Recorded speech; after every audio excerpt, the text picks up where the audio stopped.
ahead, get started. Thank you for joining us this morning, this afternoon, this evening. We're so excited to be here. My name is Erin Bown-Anderson. I'm the Director of Community Innovation here at Geeks Without Frontiers, and I also run the Program Management Office for the N50 Project. It is my pleasure to be the MC for this exciting N50 For WomenKind Speaker Series with my colleague, Angie Marr, Director of International Programs.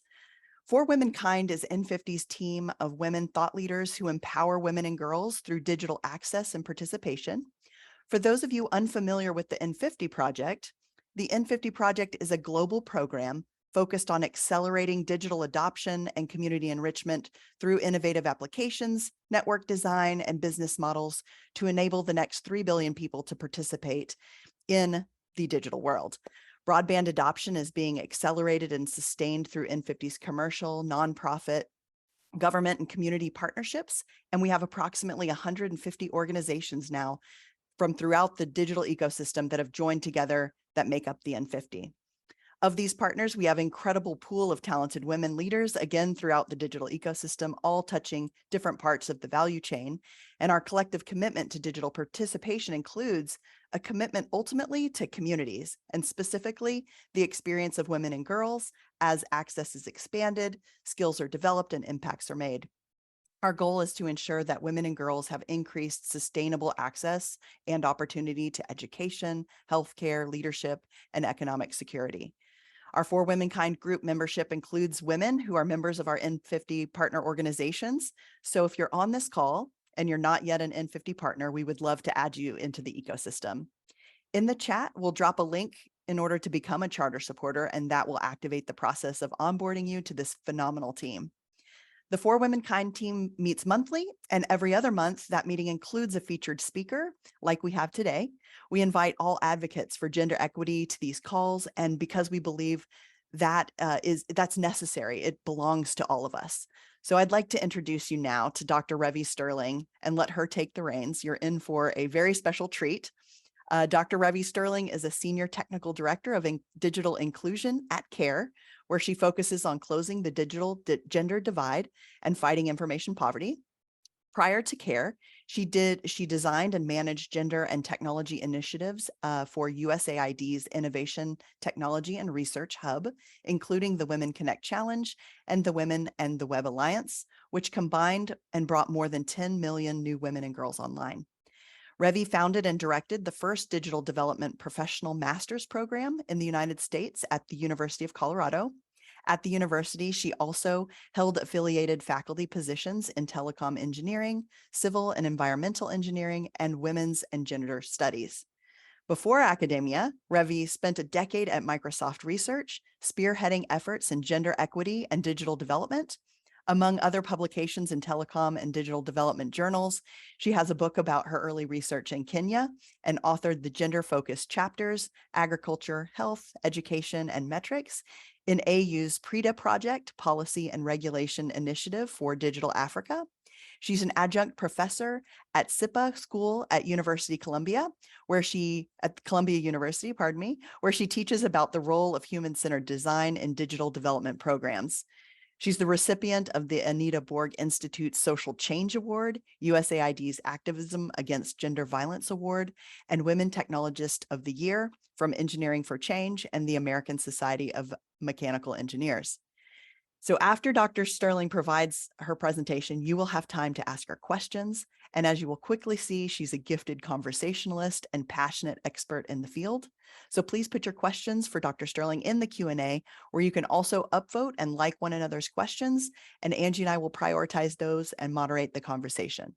So without further ado, please welcome Dr. Sterling. Oh my goodness, I'm so excited to be here, and to kick off the inaugural For WomenKind talk is just a huge honor. And first of all, Erin and Angie, thank you for making this happen. But second of all, thanks for everybody for coming. And you know what's so exciting is that there's men here. Oh my goodness, I am so used to gender focused meetings where like there's only ever guys, sorry, only ever women, and I think this is so fabulous because all of us are actually gendered and all of us have to play a huge role in this. And so I'm delighted to see that. The other thing is I'm looking at the people who are coming on, and my gosh, these are people that should be giving this talk, not me. It's so cool to see, my, friends from University of Colorado up here, and other folks, Emily, Joe. So I hope I do right by you. I also see some people who could probably, who I've worked with for a long time, and I'm delighted that maybe you'll get excited about N50 as much as I'm excited. CARE recently joined as a charter member because the N50 mission is, I mean, it's so close to my heart, and it really is, embodies the ethos and that kind of practical activism that we need to do to close the gender digital divide. I'm going to give a really high level talk today. I'm sure it might bore several of you who already know this stuff, and that's great because then you can bring your pieces into it. I'm going to try to keep this as short as I can. Everyone who knows me knows I'm very long-winded, and I'd rather talk for 3 hours than 30 minutes, but we're gonna put the cap on that. So I will go ahead and kick in. If you want the slides afterwards, that's great. Email me at any time. If there's things that I didn't cover that you want specifics on, resources to, etc., please just email me. This is, this is such an important group, and it is such an important organization, and we're all here to serve and support each other. So I will get going. Get a little screen share going on.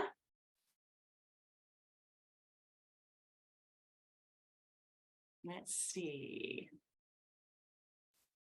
And someone will tell me if this is looking right. That looks perfect. Are we good? Sorry, I don't know why I didn't just start at the beginning, so I had to make everybody seasick. I think you can tell by my title that I'm probably coming into this with a bit of bias, because I am concerned that both technology and technologists are failing women. And in so many cases, they're not. In so many cases, we have remarkable stories of digital transformation that have happened, especially during COVID, where, women had to turn, to the internet and had to become entrepreneurs, and online, gig workers, and, digital citizens just out of necessity. And then they found that it was a pretty good place to hang out and advance their education and learn more about how to be involved in community efforts online that really can affect in real life situations. But in a lot of cases, that is not the case. And we know in this crazy world with the tides turning towards, populism, et cetera, women lose their rights daily around the world. And if you've seen the recent WEF article on gender bias, you see that 9 out of 10 men and women have negative biases towards women vis-a-vis men. And so that's really why all of us need to be on this call, and all of us need to be concerned with this. I love this picture because it was just a fun day. Technology should not be a tax on the people we're trying to serve, right? It actually should be an enjoyable process of moving forward and having people access the very information that they need the most to be proactive in their own development and where this world is going, et cetera. So this was us putting up a tower at a school in kind of middle of Kenya, an area that didn't have much connectivity to start with. It was very much overpriced for anybody to use this. It was one of our Women Connect Challenge projects, and I'm happy to talk about that offline. But in this case, it's a girls' vocational school. And that was very exciting because the schools in this area, the boys' schools had connectivity and the girls' schools did not.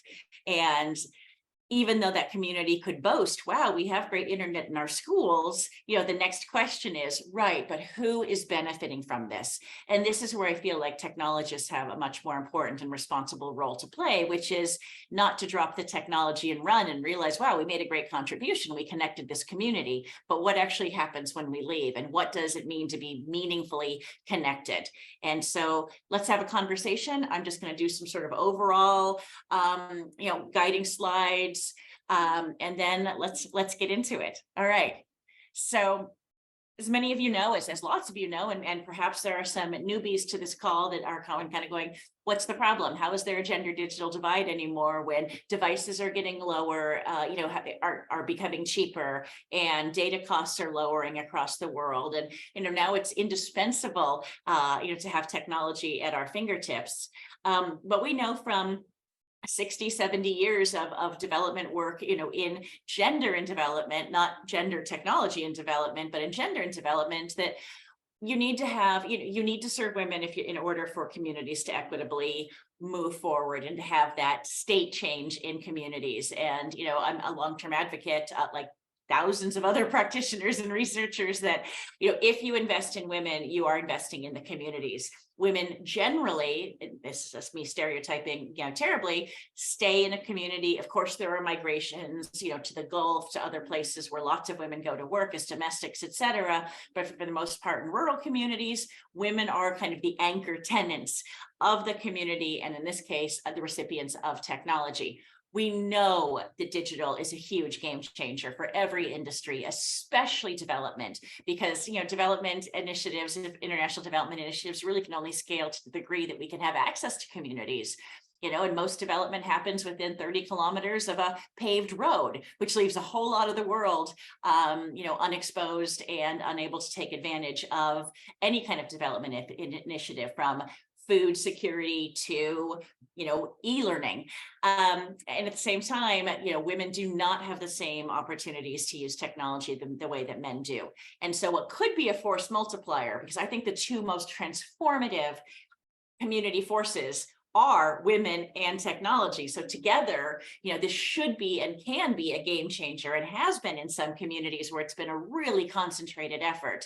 But in most cases, women's needs and technology as a response really work counterproductively. And that's that dichotomy I really want to explore a little bit today, because it's hard to see that, especially for people who are just entering into this work. Maybe you've been a technologist or a network engineer, forever, but now you're working over in Uganda, and it's a whole different ball game.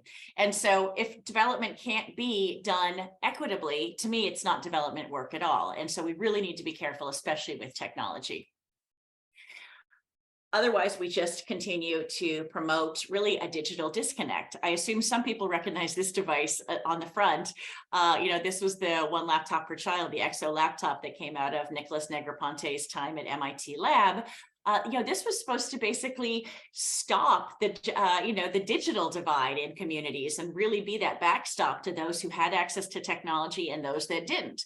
I think we all know that the jury is no longer out on if these kinds of devices work. I keep 5 around in my town to teach with, because they were really kind of an abject failure. But it was one of those cases where technologists came in and said, my gosh, we're computer scientists, we're computer engineers, we're telecom engineers. We're going to build these things that are so useful and so accessible and so friendly to use that everybody will be able to jump on the internet and join the information society. And wonderful intentions. And we all know what happens with great intentions.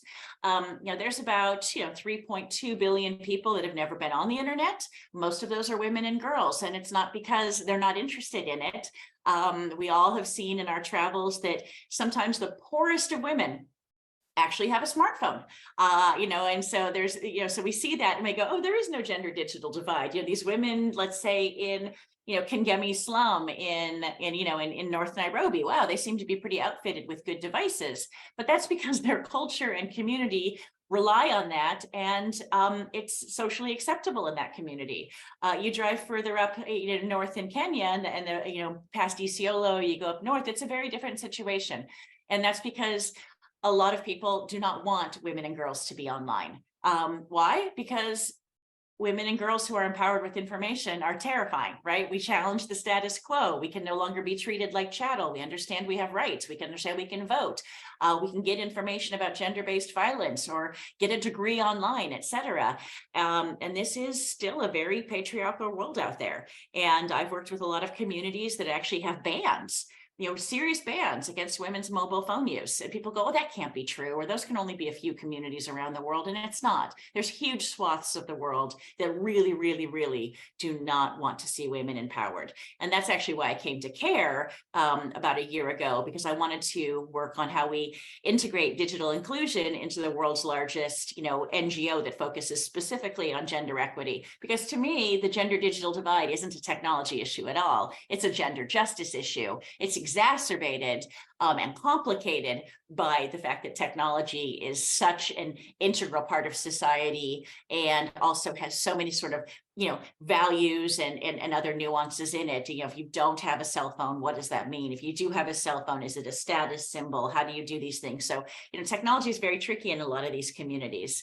And at the end of the day, for me, it's not about the technology, really. It's about what the technology provides, which is information. And the currency for information now is digital information. This doesn't mean you have to be connected. I think people always think that, oh, digital development means connectivity, and that's wonderful. And that is the focus of most N50 partners. But you also have amazing partners that are looking at the fact that someday connectivity is going to come to these communities. But why would it make it acceptable for now for that information, divide to continue to grow? I actually really feel like that's the world's biggest challenge right now in divides. It used to be urban and rural, or men and women. It used to be these binaries, youth, old. And I really think that the big crisis is now going to be who has access to actionable information and who doesn't.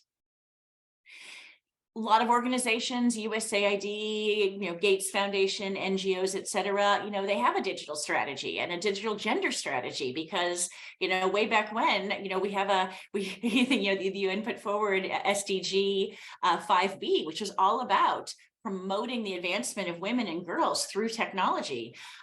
So it is important enough to be part of target number 5. However, we continue to work against what could be that force multiplier.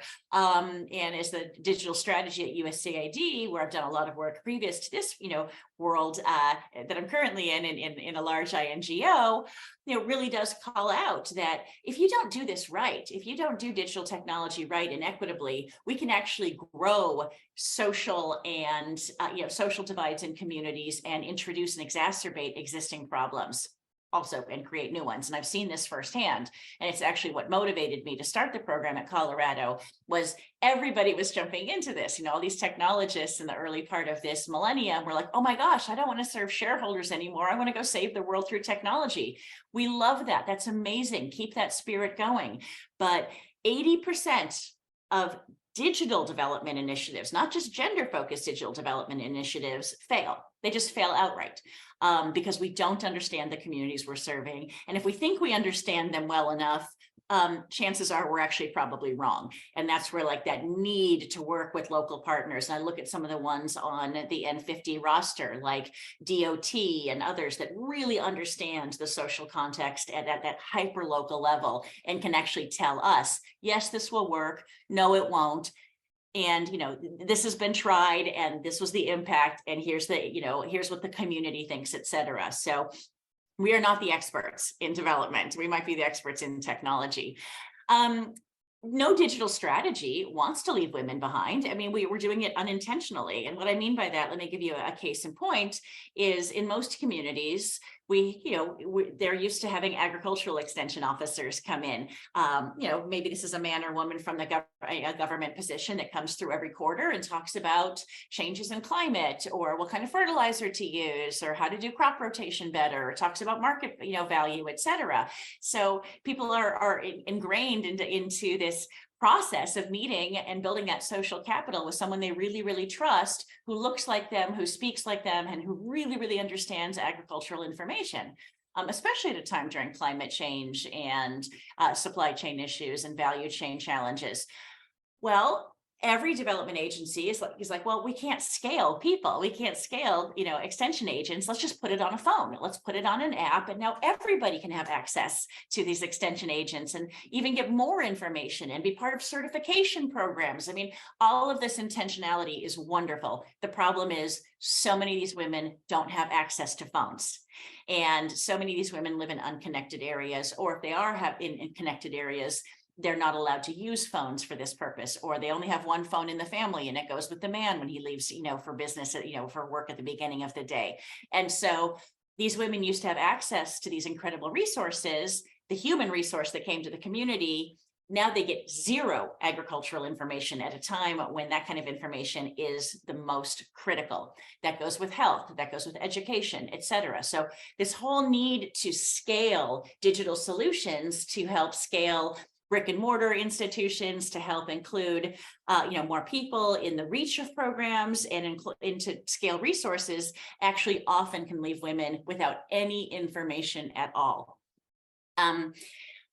There are a lot of solutions to this. There are a lot of proven things. So let me just get right to some of those. But I have to do a little doom and gloom first. And that is the fact that we actually know, really the barriers for women's access and use to technology. We've started studying this. I think the first paper that talked about the gender digital divide was in 1998, right? So we've been doing this for a while. And I joined kind of around the 2000 mark. So I was kind of the second wave of gender and technology folks. And, now I'm the 20th wave, that's on wave 20 or so at this point. But the underlying root causes of the gender digital divide completely remain the same. Yes, there's geography at the top. And we know in places like sub-Saharan Africa, there's a 17% gap in coverage simply by geography alone. When you work in the Amazon, it's hard to come up with the right technologies to permeate, the canopy, et cetera. So yes, geography is a challenge, but at the same time, we are really creative engineers and we can get around a lot of these if we tried a little harder. But if you look at the other list, all of these really do come down to the social norms that do keep women and girls offline and underconnected. We can, it kills me when I see studies that are commissioned for we need to find the root causes of the gender digital divide. I'm like, no, you don't. We need to actually start working on solutions at this point. And there are a lot of solutions, especially for places. Let's take the most geographically isolated place possible. And let's pretend, we don't have to pretend, but let's pretend it's a community that only speaks an oral language, that has no representation online, that has no Unicode, support behind it, et cetera. And now let's add in the fact that this woman is illiterate who's using this device. So even if there was content that, was out there, it's not going to be useful for her in her context. There is no reason that digital development should exclude this woman. We have things like Amplio's Talking Book and ASU's Solar Spell and Jara and other amazing devices and systems out there that really work well in unconnected, communities where voice is going to be the only access to information. And something like this is very rugged. And not only is it offline, that actually works in a lot of cases. And people always go, but they should have a mobile phone. They should have a mobile phone. I said, well, actually, this is so much safer in communities where husbands and clerics and mother-in-laws and community members say you can't go online because you'll be harassed. You might fall victim to fraud. The phone is taken. 30% of phones that are given to women are appropriated by family members or sold within the first, 3 weeks of their owning them. So this whole idea that if we just hand phones to women and subsidize data plans, we've tried that for 20 years, folks. We need to be a lot more creative with what we're doing. One of the things that I think is interesting, because there are some nerds on this phone, and I also love to talk about, Conway, we had computer scientists back as early as 67 talking about that anything that, was created in terms of hardware, software, programming, et cetera, is automatically imbued with the biases and prejudices and experiences of the people creating it. And who creates most of the software and hardware in the world, especially for digital development? I don't think I need to answer that, but it's probably not these 3 girls sitting here that are using these classmate PCs that have been in this one school for a pretty long time, or this one internet kiosk in a northern community in Uganda that has a screen about the size of a mobile phone. It's very hard to have a positive experience, and yet we can say, oh, look, we digitally connected that community and women are using it. We also like to blame women, they just didn't use it. They didn't come to the training. Well, why didn't they come to the training? Is it because they can't leave their children and agriculture, they're the livestock behind because someone might take them. We really have this wonderful way of blaming people when technology isn't, being adopted. And there are lots of challenging conditions. And that's what the fun part of this is, because when we do technology for the people at the margins of the world, geographically, socioeconomically, et cetera, we're actually pushing the margins of computer science and computer engineering and tech policy and gender policy and social norms, right? This is not a case of let's just dump a whole bunch of hand-me-down technology on communities like these classmate PCs. Yes, it's better than nothing, but not by much. But we can actually really work on things like power management and text-free user interfaces, and where is natural language processing going to fit in? And of course, now everyone can only I used to get asked about blockchain and drones every day, and now I'm just asked about ChatGPT-4 every day. How is that going to revolutionize things? So there's so many opportunities to actually truly work and push some really great research and development, agendas. Think of edge computing. Yes, it's driven by commercial interests. Also, a lot of edge computing is perfect for communities that are on the edge. And that's where I think N50 is so exciting, because you're bringing together all of these folks that can solve this, because you've got that hyper local expertise with that global Southern feminist technology perspective with tower and antenna providers. And it's amazing to me. It's the whole ecosystem. The things that work to get women online are simple. They're also very hard to do, because we're not doing them. And I think in most tech companies, et cetera, even, social and corporate and social responsibility orgs, tech philanthropies, they're like, look, we're in the business of providing hardware or software. We're not in the provision, we're not in the expertise of changing social norms. We're not, in the business of changing, creating confidence for users. I mean, technology in the Western sense and our global North sense, has some gender issues. And so these obviously can get replicated, when we're moving these technologies to places where the gender and social and economic dynamics are an entirely, different piece. There are tons of papers written about each of these, blogs, videos. If these are things that, we want to talk about, I'm happy to point you to resources very specific to these. And you have some amazing experts actually on this call who could really round this out better than I can. And maybe there'll be future WomenKind speakers. I'm going to touch on just a few because I want to leave this open. It's time to discuss, not me tell. But I have to tell a little bit more. There's some projects that I think that are a little outside of the norm when we think about digital inclusion, and I just want to offer them as some models, as food for thought. A lot of people don't know what this internet thing is, right? There's a lot of things that, we assume that there's a level of digital literacy that just doesn't exist out there. And a lot of the digital literacy programs that are out there that high-tech companies have supported in the past are literally curriculum that was designed for maybe a 5th grade school in America and taken someplace else. They're laptop based. I'm sorry, I don't see laptops in the communities we work in. Talk about something that is pretty useless in a lot of these environments. Laptops are pretty useless in a lot of these environments. To everybody, connectivity, information, et cetera, is based on a mobile phone. Hopefully, sometimes it's a smartphone. Most of the time, it's not. But we did a great project using interactive voice recording with an organization called Viamo, who I really like working with, to help women even understand, do you want to be online? Do you know what this means? These are the threats out there, but here's the opportunities. Here's what data cost entails. Here's the kind of phone you need to have to do this. So that the next time a training opportunity did come, it was almost like pre-digital literacy training. It was to help because everyone knows they don't have the internet. Everybody wants it. And then you say, what do you want it for? And they're like, we don't know what it does. We just know we don't have it. So this is a really good way of kind of giving that scope and letting women and men and communities decide, is this something that we want to invest our communal savings from our group, savings and loans program into? Do we need this for agricultural information? Should we put this in the schools?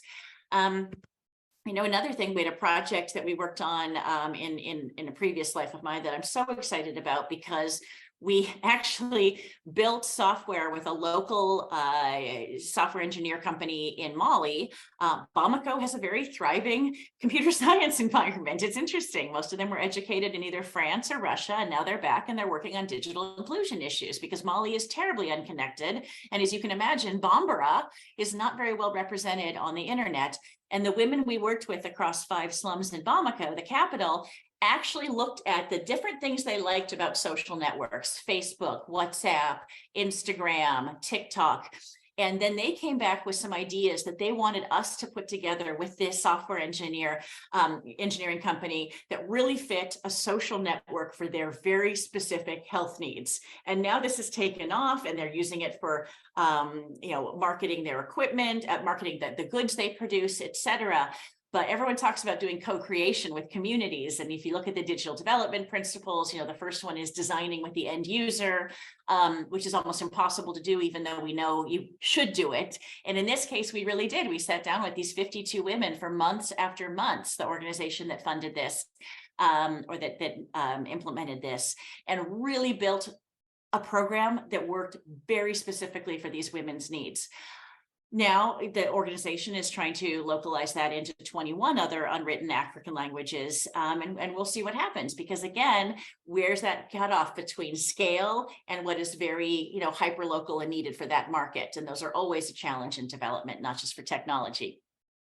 And then for this group especially is the prevalence of community networks and how community networks are really, providing such a great alternative to mobile network operators and and the expense of satellite uplinks, et cetera. Working in a lot of communities around the world. These are just, the 5 that fit on this slide that I was putting together last night, where we've been working in communities with Internet Society Foundation, with NetHope, with USAID, with Microsoft and others to make sure that women's groups in communities, because there's, power in a group, actually learn to manage a community network. And for the first time, in many cases, they are in charge of these 2 key utilities that maybe communities have never had before. 1, electrification, and 2, connectivity. And because the women are bringing this in and they've been trained, in this case, usually by some other amazing community network organizations like Bosco Uganda, the women can go back, and because it's getting so much easier to run things like Meraki and other products and services, they can go back and manage a community network. And the men in even the most conservative communities we've worked with are so happy to have both electricity and internet. And they're like, fine, the women can run this. And if you can imagine that huge social norm shift where we're used to culture taking, thousands of years and hundreds of years to change, went from 6 weeks ago, we didn't want women online, to, oh my gosh, look at the things we can now do. That's not to say that technology is the panacea. Lots of things come from, the negative things come from technology in the sense of people's fears. So things like technology facilitated gender-based violence. And Emily Springer's on this call, and she's probably the global expert on this. I get told by lots of school districts and communities around the world, we would like the internet someday, but we're worried about women and girls being harassed. And I have to think like, okay, but women and girls are harassed in your community and on the streets every single day. Now online, it is a terrible thing to experience, but we can also handle that at the hardware level, at the software level, at the policy level, at the end user level. We can disconnect the plug and you can have that offline hybrid experience. I think of things like Blue Town's offline cloud, where women can download great development content, work offline, learn things, reconnect when they want to, and then they don't have to have those experiences. I'm not trying to let perpetrators of technology facilitated gender-based violence off the hook, but we shouldn't be using that as the excuse to protect women and grow, unfortunately, contribute to a growing gender digital divide. I say growing because if you look at a lot of the reports that have come out, and I'm always critical of everybody else's research because every researcher thinks that their methodology is the best, including me, but there is global consensus that the mobile phone use of for women has actually grown considerably since COVID, for all sorts of reasons, for economic reasons, for political reasons, and in some countries like India, mobile internet adoption by women has completely stalled out. And there, when you think of India as so connected, and yet there are hundreds of communities in India that have banned women's cell phone use, and that's been in effect since 2016. So lots of things that we should talk about, everything. We're not even talking yet about, the kinds of specific programs that work. I think I've mentioned a few names that I would encourage you to follow up with on your own. But for everything in this, there's the subtopics, there's digital ag and women, there's digital education and gender, there's the user interface pieces, there's all of this work, there's digital financial services. Mobile money has probably been the biggest, on-ramp on to women's technology use. Meaningful connectivity. What kind of bandwidth do you actually need in these communities to make being online useful? Because if you spend your entire data package that you can barely afford to start with, given the range of data prices around the world, from some of the cheapest in the world in Africa to some of the absolutely most expensive on the same continent, there's so many things that we could cover. But I think, we need to start and, put this back on the organizations that are part of N50 and N50's charter, and especially the charter of, For WomenKind, which is, what are you doing to close the gender digital divide? What questions are you asking? Are you going into communities and saying, under what conditions can women and girls even use technology? Because chances are they're deeply rooted in these cultural and social norms that technologists we don't even see when we go into communities. And then we take a look at our own communities and realize how many digital divides there are here in the States even. What can N50 do? What can you do as a member of N50? And most of all, what can I do for you as a resource and somebody that spent a few decades doing nothing but this? And so I'm putting my email down here so that we can continue to talk anytime about any of these pieces. And I will go ahead and stop and we can just get into it. Awesome. Thank you, Revi. This was amazing. I don't know if I can speak for everyone on the call, but I found myself just deeply engaged, and it's incredible to think about. Let's see, have I unmuted myself properly? Yeah, oh, that's good. That's good. Tech skills are at work. Let's go. I do want to really encourage those who are in this webinar. If you have a question that you'd like to engage, either raise your hand and we're learning some of this new Zoom webinar technology ourselves. So happy to take you off mute, I think, so that you can talk or have a question in the Q&A. We do have one in the chat that came to us, Revi, and it says, have you seen successful digital empowerment strategies applied in matriarchal societies? And if so, how do they differ from those applied in patriarchal societies? Wow, I'm not actually sure I've had the privilege of working in matriarchal societies. I know they exist. I love reading about them. I hear about this small group in Albania or this small group in China where everything's run by women. I've never worked in those communities, because usually I find the communities where we're getting asked for help in the most, conservative and patriarchal communities. What I do think is, that there are lots of matriarchal societies just by the virtue of socioeconomics. So in some place like the highlands of Guatemala, where women are staying in certain communities and men have gone into, the cities to work and don't come home very often, the women by default become the leaders. And that's had some challenges when men come back and they're like, why are you part of this internet group? Why are you doing this? This isn't your role.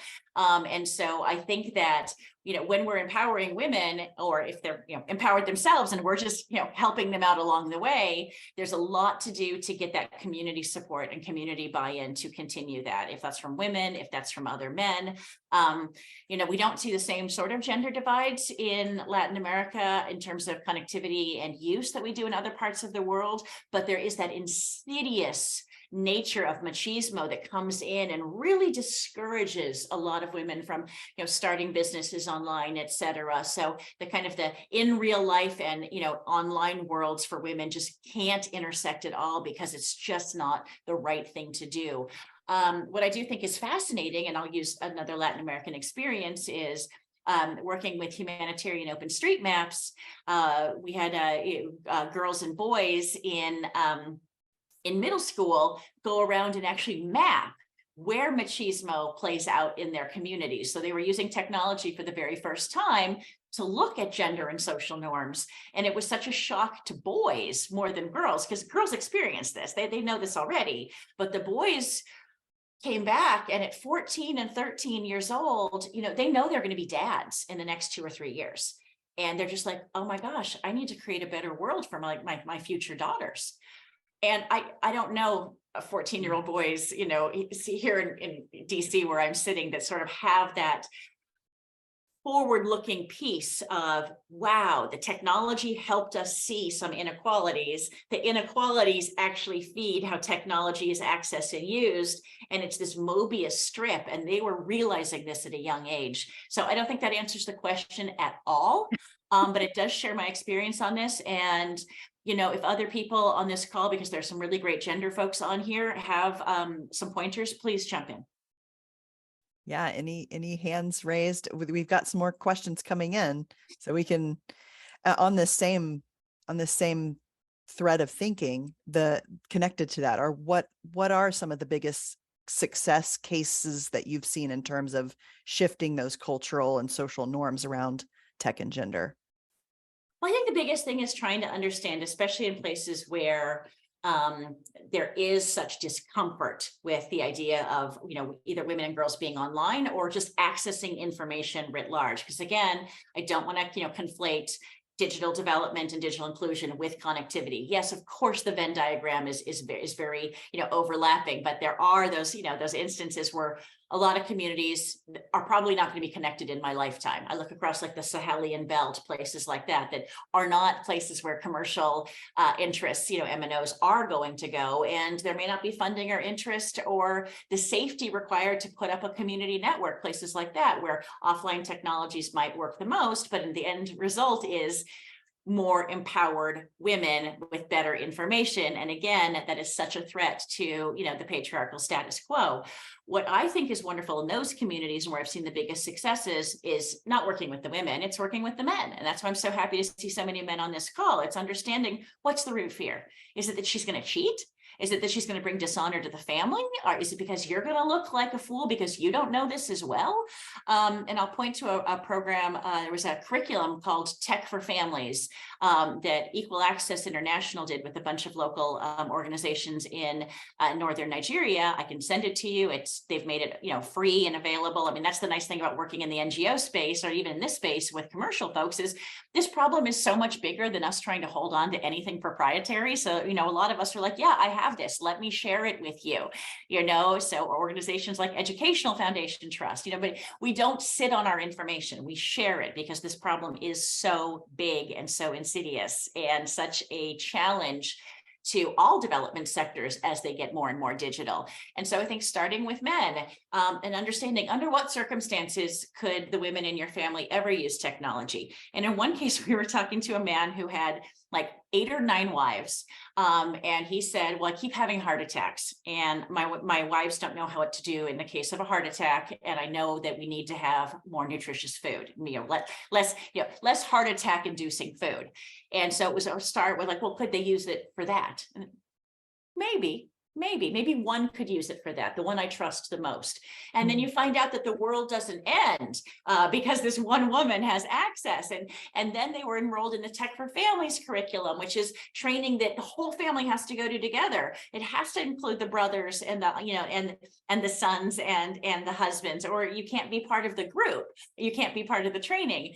And in communities like that, where maybe 95% going in as a baseline study said the internet is no place for women to be. I will never let the women in my world, have a mobile phone, to a 95% conversion rate 6 months later of saying, this is actually really necessary for my family, because they understood. And we had very, very candid talks about the risks of being online. And I actually get a lot of chuckles from even the most severe worried men about, infidelity online. I mean, that seems to be the biggest the Mm. biggest concern.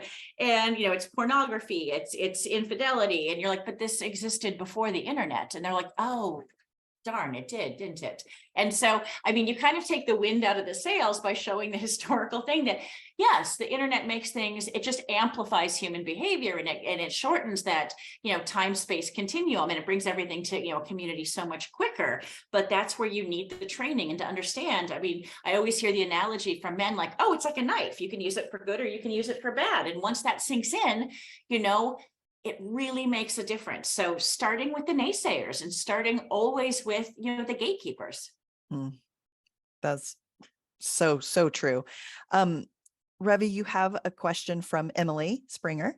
Love all this, Revi. Thanks for sharing your expertise. Can you talk more about how you think through intersectionality of the various barriers and what that implies for development project design, emphasis on design, i.e. how can we build layered interventions that tackle how all those barriers intertwine? Well, I think that is so key, right? Because not only is digital, intersecting all of these levels of communities, what really kills me when I go and look at what organizations are doing in digital is they have a strategy for health and a strategy for ag and a strategy for education and an app for this and an app for this. I'm like, it's the same woman on the same phone. Why do we think women live in sectors? Women live in all of these sectors. There's not an ag woman. There's not a health woman. We actually need to be better just because we are organized that way by expertise and domain and funders and conferences, and all of that world. That actually kind of does a disservice because we don't integrate either with other organizations or we don't integrate across kind of these impact areas and domains. But I also think that some of the effective practices that we put up there, those 5, they have to play into each other. If you don't have community support, you certainly cannot go ahead and start helping women build their confidence. All of them, it's basically one approach with just, a hydra level of heads. And I think that, we also have to look at the fact that there's a lot of other intersections that we don't see. Like if I'm in, let's say, an Indian community that I'm not familiar with, everybody looks lovely. Everybody kind of looks the same. The women are in saris. Everyone's got a water jug, that kind of stuff. I am not seeing all of the strange and interesting and fascinating and in some cases very devastating impact of subcastes, and cultures and education levels and where these things intersect, because I am such an outsider. And I think you address the intersectionality issues by working with the absolute, I hate to say local experts because that makes experts sound like, oh, there's global experts and local experts. And it almost sounds like it discounts the local experts. Like they're experts, pure and simple, full stop. You have to work with the people that know this area really, really well. And they're out there. There's universities around the world. There's social scientists around the world. And to have a digital development program in an area that you don't know like the back of your hand, you absolutely need to rely on that hyper-local expertise. And also they're usually the least funded ones too, right? They're the ones at the very end. Someone's like, oh, we should have consulted them, but we didn't know they existed. So, I look at like the fact that Ritesh Dada is on this, and I've worked with him in India so long, for so many years, and he knows like, we need to pull in Digital Empowerment Foundation for this. We need to pull in ZMQ for this because, he knows what works in each of these environments and who's the best. Because the other thing is technology solutions look great on paper. And also technology vendors are not always the most transparent. They want to sell things, and they have these strategies that sound really good. And then you have to look and say, is this truly appropriate and safe and equitable and all of these things that we need to make sure work for women? I shouldn't give one last example, but I will. Another project in India, the mother-in-laws were very concerned about women, having access to, to having a smartphone outside of the house. Just like, this is not appropriate. I don't know where she goes when in fact, it was more about women leaving the house in general. Like, we don't know where she goes when she goes. And in our culture, of course, if someone asked me to turn on my location tracking, so like that my, a mother or a partner or a family member, an employer could track me, I'd be, horribly offended. the women in this community were like, oh my gosh, of course, turn that on. What a wonderful feature. My mother-in-law will see that I go exactly the same 3 places every single day to get the water, to pick up the kid, to do this kind of stuff. And it actually built more trust and social cohesion and social capital between mother-in-law and wife, which is a huge, gendered, concern in India and other communities. So I think there's a lot of roles there's a lot of affordances that technology have, that like location tracking. Yes, terrible idea in cases where there's high GBV and women may not know that they're being tracked by their phones. Wonderful idea, when you need to feel safer and let people know where you are. So those nuances require truly the local experts. Yeah, you're really making me think about those organizations in N50. We really do cover the whole gamut, right? And even in the chat, the Education Development Trust, Oh, a cool. brand new charter supporter of N50. And, I see the question about, we're in the process of building that technology development center in Zimbabwe. How can you help us? And of course, the first thing I think of is, yes, receiving help is great, but they're also experts, right? They are the local experts that are going to be able to shine a light on what they need better than anyone. And And we how also have powerful that 20 is. years of dumping bad technology, or even just good technology with mismatches of what community needs are. And so we've done damage. We have two decades of a lot of failed digital development projects, but B, digital and gender development projects. And communities remember. I've been to several communities, they're like, not even interested. I remember one that was like, literally leave us alone. You caused a problem. I'm like, I personally did not cause you a problem, but an NGO had. Because we kind of go into this with this very top-down perspective of, ooh, the internet is good for us for this, it must be good for this for you, right? I mean, in development studies, we have that sort of like modernization theory. Yeah. We did it this way, you need to follow. And that's, of course, completely untrue. Yeah. And this is connected to the next question. Actually, it's got two likes. Can you talk a little more about the reasons women in developing communities do first get online? You mentioned banking. What else do women in remote communities want from connectivity? Well, unfortunately for all of the development organizations like mine, they do not want to go online for development information. I'll tell you that. They want to go online, for a lot of the same reasons we do. I mean, there's a little bit of a universality there in terms of people want to connect. They want to see how their family members are doing. They want they want the hot goss. I mean, I hate to say that, in a crass way, but people want entertainment, connection, and community. And it's interesting how many places are dismissive of that. Like, we do not want to put in an internet hub or community media center for people just to watch Bollywood videos and, talk to their family members who live in a different country. And it's like, but why not? Why wouldn't you want that? That is what we do. I sit in bed and watch cat videos. It is totally okay if someone else does that too.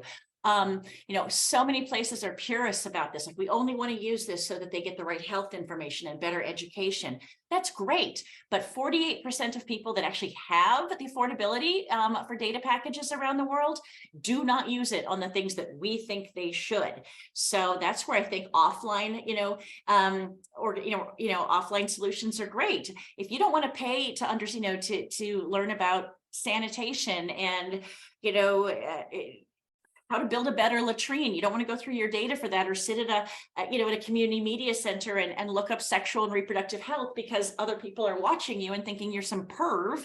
Let's just be perfectly clear. I really believe that information that is the basic education, let's provide it for free as much as we can. That just helps people get to an equal starting point. From there, with connectivity, let people enjoy connectivity and have positive experiences online, and then introduce, hey, do you know you can do that? Obviously, you raise the best goats in this village. Do you want to be able to sell them, in Jos or Kaduna instead of just here? Wow, you could hook up with this other community and you could all take your goats in together. So, people want to, when they can see that there's an economic benefit, first and foremost, and a lot of, I take issue with a lot of the gender, communities out there, gender and development communities that say, there's many more forms of empowerment than just, women's, economic empowerment. We have to do this, we have to do that. Well, a lot of the women I work with say, yeah, feminism's great, empowerment's great. I need to make money. money is my key to having autonomy and making my own decisions. And we have to listen to that. I've heard that globally for 23 years, is that, when women have purchasing power, and if the internet and connectivity or some sort of services can help them with that, that is the boon in their life. And so, yes, it's wonderful that we only want to let certain content come into places. And that to me that's just contributing to that very colonial, and imperialist mentality we have around connectivity and content. And just looking at people as whole people. They are whole people. I love that. People, yeah, exactly. They're whole people. Honestly, when when I'm visiting my family in the middle of nowhere, Montana, I'm pretty happy to have the internet, right? I mean, it's a good escape. Yes. So, yeah. So from Anna, in your experience, what tactics can be used to incentivize people to raise awareness and take action against the persistent digital divide in marginalized communities? God, I'd rather hear from everybody else on this, because I bet people have some great experiences. People should jump them in the chat for certain, or if we can stay extra. I don't have anyone please, yet. or raise your hand if you can. I think that, what a perfect, kind of a perfect question. I think the tactics are finding out, there's a few tactics. In some communities, finding out where the information gaps are. Like, I like it when I go in and I meet with women's groups. I'm like, what do you need better information about? We're not talking about technology. We're not talking about devices. Like, what do you need better information about that would make your lives easier? And it runs the gamut depending on the communities you're in. But let's say it's animal husbandry, or they need to know what, is the vaccine a good idea? Or, is this a safe city to go to? Or is this a trafficking organization? I mean, really understanding women's information needs and where the gaps are, and then being able to say, there are resources out there, or to say there aren't resources.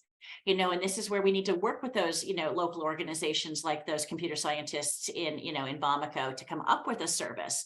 I mean, but the other big thing is, and this is always my fear, is people like to believe what's written, right? And we all know that the internet is nothing but, a cesspool sometimes of dis and misinformation, and really, really trying to empower people that if it sounds too good to be true, it absolutely is. I mean, I will admit, I fall prey to probably one scam a year. I'm a pretty sophisticated user, right? I write really bad code, so I know what I'm doing. And I fall prey to these things all the time. So really understanding what incentivizes, women to want to come online for either information or connection, but then always, always matching that with, here's how to be a discerning user of this. Because I don't think we pay any attention, enough attention at all, to women's online safety. And there's organizations, WokeNet out of Uganda and KickToNet out of Kenya, that have been doing great work on, hey, if you're going to go online, you really need to know this first. It's like driving a car, that kind of stuff. You put the seatbelt on first. And I think those, we have to understand that technology facilitated, negative experiences are a form of cybersecurity, and tie it to those kind of agendas. Gender and technology doesn't get enough funding to start with. Online violence and gender and technology certainly doesn't get enough funding. Cyber, they get a lot of funding. And if half of the world's population can't have a safe and meaningful experience online, that's actually a global cybersecurity problem. And I'd like to see more organizations take that approach. Again, I think I totally did not answer that question.